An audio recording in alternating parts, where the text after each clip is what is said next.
is Melissa Hancock, and I'll be going over the endocrine glands and the hormones they create. So I'll be going over the endocrine-only glands, which are the pituitary, thyroid, parathyroid, adrenal, pineal. And then the hypothalamus is a neuroendocrine gland.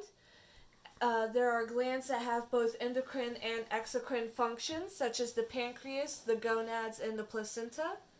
The posterior pituitary secretes oxytocin and ADH, whereas the hypothalamus secretes releasing and inhibiting hormones to the anterior pituitary, which regulates hormone secretion from the pituitary.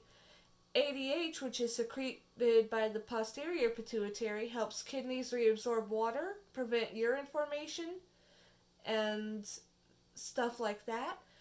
Oxytocin stimulates uterine contractions and is a hormonal trigger for milk ejection. The anterior pituitary releases GH, TSH, ACTH, FSH, LH, and PRL. Growth hormone stimulates cells to enlarge and divide.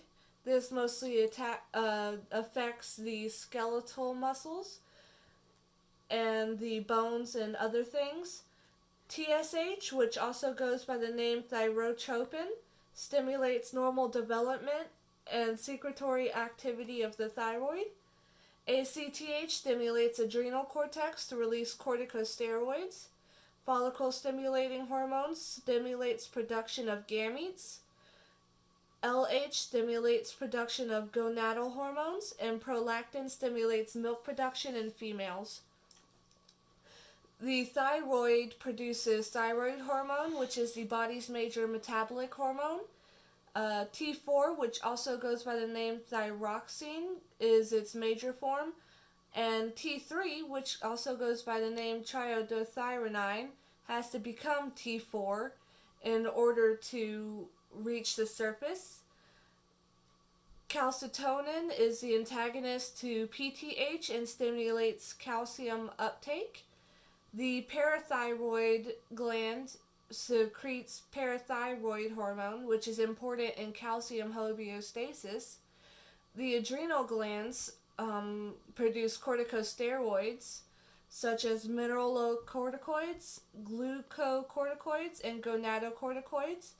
Mineralocorticoids regulate electrolyte concentrations, and aldosterone is the most potent of those.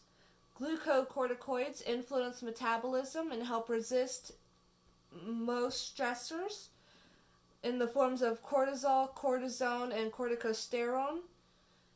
And gonadocorticoids affect your adrenal sex hormones.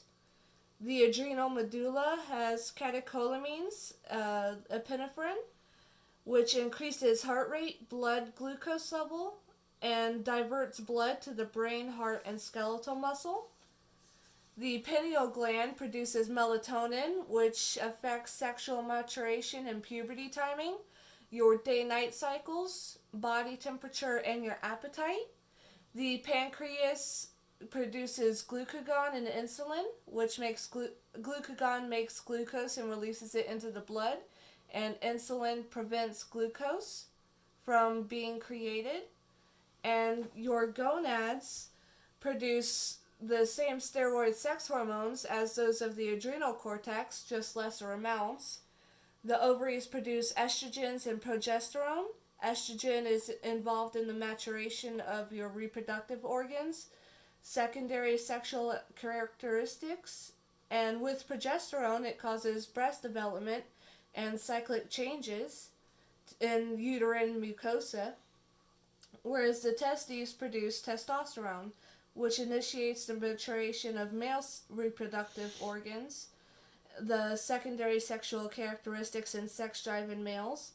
It is necessary for normal sperm production and maintains reproductive organs in its functional state. The placenta also secretes estrogens, progesterone, and human chorionic gonadotropin.